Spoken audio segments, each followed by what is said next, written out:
Hello बच्चों, आज मैं आप लोगों के सामने जो है कि एक चैप्टर लेके आया हूं जो कि जिसका नाम है इनकम डिटरमिनेंट। क्लास 12th का चैप्टर है, चैप्टर नंबर 8 है। तो उस चैप्टर के अंदर जो है आज लेक्चर नंबर 2 है। और मैं आप लोगों को ऑलरेडी पहले वाले लेक्चर में बता चुका था कि जो हमारी इक्विलिब्रियम अप्रोच होती है वो दो तरह की होती है। एक होती है हमारी aggregate demand equal to aggregate supply, और दूसरी होती है हमारी जो है सेविंग इक्वल टू इन्वेस्टमेंट। तो आज मैं आप लोगों को बताने वाला हूं कि जो सेविंग यानी कि जो दूसरी इक्वेशन है वो किस तरीके से सोल्व होती है। तो मैं आप लोगों के सामने डिस्कस करने वाला हूं। प्लीज मेरे चैनल के साथ बने रहें। जो ये है कि सेविंग एंड इन्वेस्टमेंट, भाई इन्वेस्टमेंट कैसा होता है? इन्वेस्टमेंट माना जाता है ऑटोनोमस इन्वेस्टमेंट, और जो सेविंग होती है उस सेविंग का मतलब होता है कि टोटल खर्चे में, टोटल इनकम में से जितना हम खर्च कर चुके होते हैं उसको बोलते हैं हम लोग सेविंग। तो एक टेबल आप लोग के सामने गिवन है, जरा टेबल के अंदर देखते हैं कि क्या क्या गिवन है। तो भाई मैंने अपनी तरफ से इनकम मान ली, मतलब 0, 100, 200, 300 ऐसे मान ली। कंजम्पशन वो भी मैंने मान ली। और सेविंग कैसे निकलती है हमारी? सेविंग निकलती है हमारी कंजम्पशन यानी कि income minus consumption. 0 minus 40 minus 40 यानी कि माइनस में सेविंग हो गई। और 100 माइनस 120 माइनस 20 हो गई। 200 माइनस 200 कुछ इस तरीके से मेरी सेविंग निकल के आ गई। और इस चैप्टर के अंदर क्लास 12 के अंदर जो इन्वेस्टमेंट मानी गई है वो ऑटोनोमस इन्वेस्टमेंट मानी गई है। ऑटोनोमस इन्वेस्टमेंट का मतलब होता है कि अपनी इनकम के बढ़ने और घटने के कारण अगर कोई भी इन्वेस्टमेंट में चेंज नहीं होता है तो वो इन्वेस्टमेंट हमारी क्या कहलाती है? ऑटोनोमस होती है। और वो इन्वेस्टमेंट जो है नॉर्मली गवर्नमेंट करके चलती है। तो मैंने जो अपनी इन्वेस्टमेंट 40-40 मान ली। तो इसके अंदर देखो 1, 2, 3 कंडीशन है, और इन तीनों कंडीशंस के अंदर क्या क्या गिवन है वो देखने वाली बात है। कि जो पहली की स्टार्टिंग की 4 लाइन लिखी हुई है उसके अंदर जो है हमारी इन्वेस्टमेंट कम है इन कंपैरिजन ऑफ इन्वेस्टमेंट, कि इन्वेस्टमेंट मेरा ज्यादा है और सेविंग मेरी कम है। 5वें पॉइंट के अंदर है कि हमारी सेविंग भी 40 है और इन्वेस्टमेंट भी मेरी 40 है। तो सेविंग इक्वल टू हमारी इन्वेस्टमेंट हो गई, ठीक है। और जो उसके बाद वाली कंडीशन है इसका मतलब है यहाँ पे हमारी जो सेविंग्स है वो सेविंग हमारी कैसी हो गई? ज्यादा हो गई इन कंपैरिजन ऑफ ऐसे इन्वेस्टमेंट। तो इसी चीज को जरा अपना ग्राफ पे देखेंगे, और मैं आपको इस ग्राफ के अंदर दोनों ही चीजें बताऊंगा, देखने वाली बात है। तो ये हमारा ग्राफ नंबर 1 है और ये ग्राफ नंबर हमारा 2 है। ये एक्स एक्सिस है, ये वाई एक्सिस है। ऐसी हमारा यहाँ पे इनकम, ये साइड जो होती है हमारी वो इनकम की साइड होती है, इनकम, और हमारी होती है इनकम। देखो बच्चों, पहला ग्राफ जो आप लोगों को पता है कि जो हमारी इनकम की लाइन होती है वो 45 डिग्री का एंगल बनाती है, जिसके कारण जो होता है उसकी स्टार्टिंग बिल्कुल कोने से स्टार्ट होती है। तो ऐसे जाती है हमारी एएस की लाइन, यानी कि एग्रीगेट सप्लाई बोलो, चाहे नेशनल इनकम बोलो, चाहे वाई बोलो, इन तीनों का मतलब एक है।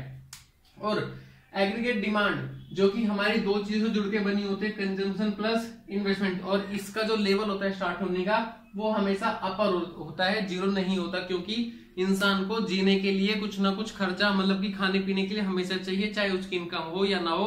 तो हमारा जीरो इनकम लेवल पे भी खर्चा हमारा कुछ पॉजिटिव यानी कि जीरो से ऊपर ही होगा। तो इसकी स्टार्टिंग ऑलवेज ऊपर से होती है। और जहां ये बिंदु काटता है यानी कि एग्रीगेट डिमांड और एग्रीगेट सप्लाई की लाइन काटेगी वो हमारा एडी इक्वल टू एस होगा, जो कि लास्ट क्लास में बताया था। अब उसी के नीचे ग्राफ और बनाया। देखो बच्चों, इसके अंदर मैंने 2 लाइनें बनाई है। ये जो लाइन मैंने बनाई है पैरेलल, ये मेरी इन्वेस्टमेंट की लाइन है। क्यों? क्योंकि जो मेरी इन्वेस्टमेंट होती है always to parallel X axis होती है, क्योंकि वो चेंज नहीं होती। और जो सेविंग की लाइन है उसकी स्टार्टिंग पॉइंट यहां से होता है बच्चों, देखो माइनस से होता है।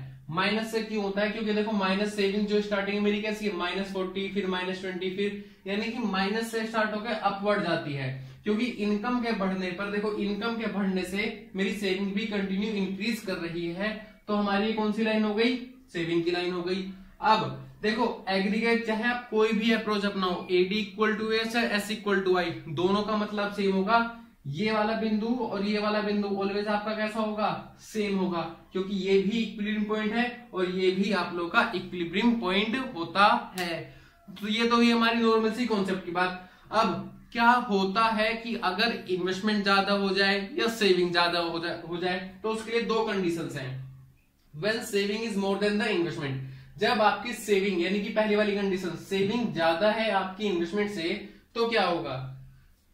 इसका मतलब है कि एक अर्थव्यवस्था के अंदर लोग बाग जो है अपनी इनकम को बचाने के लिए ज्यादा ध्यान दे रहे हैं, जिसके कारण क्या है, मार्केट में वो पैसा खर्च नहीं किया जा रहा, और जो मार्केट में बने बनाए सामान ऑलरेडी रखे हुए हैं वो अब ज्यादा नहीं सेल होंगे, जिसके कारण उनकी इन्वेंट्री कंटिन्यू बढ़ती हुई चली जाएगी। रीजन क्या है? क्योंकि प्रोडक्शन अभी तक स्टॉप नहीं हुआ है, जबकि सेल हमारा बंद हो चुका, पूरा नहीं थोड़ा बंद हो चुका है, जिससे क्या होगा, इन्वेंट्री हमारी इंक्रीज करेगी और कंजम्पशन हमारा कैसा होगा, घटता चला जाएगा। क्योंकि इस टाइम लोग बाग जो है एक अर्थव्यवस्था के अंदर, मैं किसी एक पर्टिकुलर व्यक्ति की, एक पर्टिकुलर सेलर की बात नहीं कर रहा हूं, मैं पूरे एज ए इकोनॉमिक की बात कर रहा हूं। तो इकोनॉमिक में हमारी कंजम्पशन कैसी होगी, डाउन हो जाएगी। कंडीशन नंबर 2 में when investment is more than the saving, condition number 2 के अंदर जब हमारी इन्वेस्टमेंट ज्यादा होगी, मतलब लोग जो है खर्च करने के लिए तैयार हैं, लोग बचाने के लिए तैयार नहीं है, तो उस कंडीशन में क्या होता है कि हमारी इन्वेंट्री डाउन हो जाएगी। क्यों? क्योंकि जो माल ऑलरेडी बना बनाया दुकानों में रखा हुआ है, मार्केट में रखा हुआ है, वो फटाफट लोग बाग खरीद लेंगे, जिसके कारण क्या होगा कि प्रोडक्शन तो अपना उसी स्पीड से चलेगा, लेकिन जो मार्केट में प्रोडक्ट रखे हुए वो कैसे हो जाएंगे, ऑलवेज डाउन हो जाएंगे। रीजन बीइंग हमारा कंजम्पशन एक्सपेंडिचर कैसा होगा, बढ़ जाएगा। Thank you. हेलो बच्चों, इसी कड़ी में अपना इक्विलिब्रियम पॉइंट जोड़ते हैं। तो इक्विलिब्रियम का मतलब क्या होता है भाई? नाम से पता लग रहा है, इक्वी यानी कि इक्वल। किस चीज का? जब हमारी किसी अर्थव्यवस्था के अंदर एग्रीगेट डिमांड और एग्रीगेट सप्लाई एक दोनों के दूसरे के बराबर हो जाती है, तो उस कंडीशन को बोलते हैं इक्विलिब्रियम। लेकिन शायद ही कोई ऐसी अर्थव्यवस्था होती होगी जिसके अंदर जो है वो इक्विलिब्रियम वाली कंडीशंस एप्लीकेबल होती है। नॉर्मली कंडीशंस पे या तो अंडर एम्प्लॉयमेंट होता है या ओवर एम्प्लॉयमेंट होता है। पहले मैं आपको जो अंडर बताया तो मतलब कि वो इक्वल बताया था। देखो इक्विलिब्रियम लेवल जो है एज पर एम्प्लॉयमेंट, रोजगार के हिसाब से देखना है, इक्वल, अंडर और ओवर। तो इक्वल में क्या है कि मान लो किसी अर्थव्यवस्था के अंदर जो है 10 व्यक्ति हैं और जो है वो काम करने के लिए तैयार हैं, और इंडस्ट्री को जरूरत भी केवल 10 पर्सन की है, ना ज्यादा ना कम, तो वो 10 के 10 यहां से बाउंड के चले जाएंगे, जो कि मांगने वाले और बनाने वाले, यानी कि हमारा बिल्कुल एग्रीगेट डिमांड और एग्रीगेट सप्लाई दोनों कैसी हो जाएंगी, एक दूसरे के बराबर हो जाएगी। तो ये जो पॉइंट होगा ये हमारा, अभी तो आप लोगों को तीनों चीजें एक जैसी दिखाई दे रही होंगी ना, तो उसी चीजों में डिफरेंस क्या होता है, क्योंकि मैंने तीनों ही एक जैसे ग्राफ बनाए, अभी तक चेंज नहीं किया, अब मैं चेंज करूंगा। तो एग्रीगेट डिमांड और एग्रीगेट सप्लाई जब एक दूसरे को काटती हैं तो मतलब होता है कि फुल, यानी कि जो हमारा एम्प्लॉयमेंट लेवल हो कैसा है, बिल्कुल बराबर है। यहाँ भी अंडर एम्प्लॉयमेंट के अंदर भी कुछ ऐसा ही है, लेकिन यहाँ कंडीशन अलग है। ये वो है जो होना चाहिए, ये एग्रीगेट डिमांड जो बिंदु है ये वो है जो एक्चुअल में होना चाहिए, जबकि अंडर एम्प्लॉयमेंट है, यानी कि रोजगार पूर्ण रूप से उपलब्ध नहीं है, या रिसोर्सेज का पूरा यूटिलाइजेशन नहीं हो पा रहा है, या मार्केट की डिमांड पूरी नहीं हो पा रही है, तो उस कंडीशन में एग्रीगेट की जो लाइन होती है वो ऑलवेज आपकी नीचे की तरफ बनती है, यानी कि अंडर है। तो ये वाला जो बिंदु होता है ये दिखाता है अंडर एम्प्लॉयमेंट। ये भी एडी ही है, ये एडी जो है एक्चुअल होनी चाहिए ये, और ये एक्चुअल में है, तो इन दोनों का जो डिफरेंस है वही डिफरेंस जो कहलाता है आपका अंडर एम्प्लॉयमेंट कहलाता है।